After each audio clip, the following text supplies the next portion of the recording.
Gaano nga ba kalakas ang Beast Gohan na transformation ni Gohan? Ito na nga ba ang pinakamalakas sa lahat? Sa Dragon Ball Super manga ay atin makikita kung paano nga nagsikap sila Goku at Vegeta para maging pinakamalakas na warrior sa lahat. Pero kahit nga na ganun, ay meron pa nga rin lumabas na magkakaroon ng chance na maging pinakamalakas sa kanilang dalawa. Ito nga ay walang iba kung hindi si Son Gohan na anak ni Goku.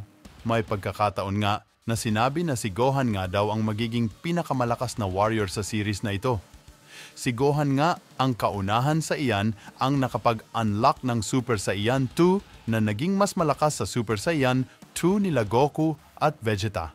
Ngunit dahil sa kakulangan sa training ni Gohan ay parang naging side character na nga lang ito. At sa Dragon Ball Super Hero ay nakita na nga natin kung paano na-unlock ni Gohan ang bagong transformation nito na tinawag na Beast Gohan. Dahil nga sa lakas ng transformation na ito ay nagawa nga niyang matalo ang Cell Max sa tulong na nga din ng Orange Piccolo ni Piccolo. Gumamit nga dito si Gohan ng Beast Special Cannon na talagang tumalo sa Cell Max. Ang Gohan Beast nga ay mas malakas sa Cell Max. Kung baga guys, ay no match nga ang Cell Max sa Gohan Beast na transformation ni Gohan. Dahil nga sa lakas ng Gohan Beast, ay sinasabi na si Gohan na nga daw ang pinakamalakas na warrior sa buong planetang Earth. Alam naman natin na during ng Dragon Ball Super Hero ay nasa planetang Beerus nga sila Goku at Vegeta. Dahilan kaya nga nasabi sa movie na si Gohan na nga daw ang pinakamalakas na warrior sa planetang Earth. Ngunit sa pahayag nga ng author ng Dragon Ball anime na si Akira Toriyama ay nilinaw nito na totoong mas malakas ang Beast Gohan kaysa kanda Goku at Vegeta. Kaya nga ito nasabi ni Akira Toriyama ay para nga bigyan ng idea ang mga fans kung gaano nga ba talaga kalakas ang Beast Gohan. Ngunit kahit nga sinabi na ito ni Akira Toriyama ay madami pa nga rin sa mga fans ng Dragon Ball Super ang hindi naniniwala dito. Dahil nga daw, Cell Max nga lang daw ang naging kalaban nitong si Gohan. Hindi nga daw katulad nila Goku na lumalaban sa mga ilang malalakas na karakter sa Dragon Ball Super katulad ni Jiren, Broly at iba pa. Gusto nga muna ng mga fans ng Dragon Ball Super na lumaban nga daw muna si Gohan sa ibang malalakas na karakter sa Dragon Ball bago nga daw ito bigyan ng currently level of power.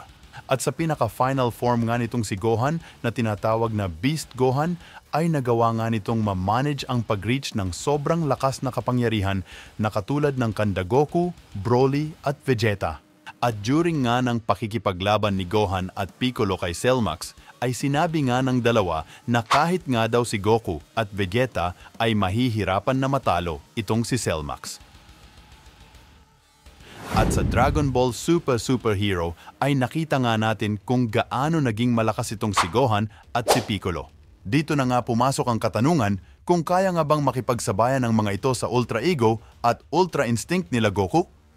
Bago ko nga ito sagutin ay gusto ko lang sabihin na ang impormasyon na sasabihin ko dito ay naglalaman ng mga spoilers. Balik nga tayo sa tanong, kaya nga bang makipagsabayan ng Beast Gohan sa Ultra Ego at Ultra Instinct? Ang sagot ay oo naman. May chance nga ang Beast Gohan na matalo ang mga bagong form nitong sila Goku at Vegeta. Ipinakita na ito sa Chapter 102 ng Dragon Ball Super Manga, kung saan ay nagsagawa nga ng sparring itong si Gohan at Goku sa planeta ni Beerus. Ang nakakagulat nga dito ay ginamit na nga agad ni Goku ang Ultra Instinct nito bilang panimula ng pakikipaglaban nito kay Gohan. Dahil sa ginawa nitong si Goku ay naisipan nga din ni Gohan na gamitin ang bago nitong transformation na Beast Gohan.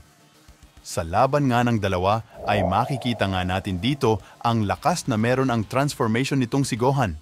Talagang pinahirapan nga ni Gohan itong si Goku kahit naggamit pa nito ang Ultra Instinct nito. Ngunit kahit na ganun ay nahirapan pa nga din si Gohan dahil nga sa lawak ng experience na meron itong si Goku sa pakikipaglaban. Dahil dito ay nasabi nga nila na talagang malakas na nga daw itong si Gohan, kaya nga daw hindi na daw mangangamba si Goku para sa mga kalaban na maaring pumunta sa planetang Earth. Dahil nga magagawa na nga ni Gohan na maprotektahan ito. Malakas nga talaga ang transformation nitong si Gohan dahil nagawa nga nitong makasabay sa Ultra Instinct ni Goku. At ayon nga kay Whis na talagang talented nga daw itong si Gohan. Kasi nga ang lakas nitong si Gohan ay hindi nga daw divine technique. Ito nga daw ay pagpapakita lang kung gaano nga daw talaga kahusay itong si Gohan. Ang sagot sa katanungan kung gaano nga ba kalakas ang Beast Gohan ni Gohan ay ito nga ay kasing lakas or may chance na mas malakas pa sa mga bagong teknik nila Goku at Vegeta. Dito na nga matatapos ang ating video. Like and share for more videos like this.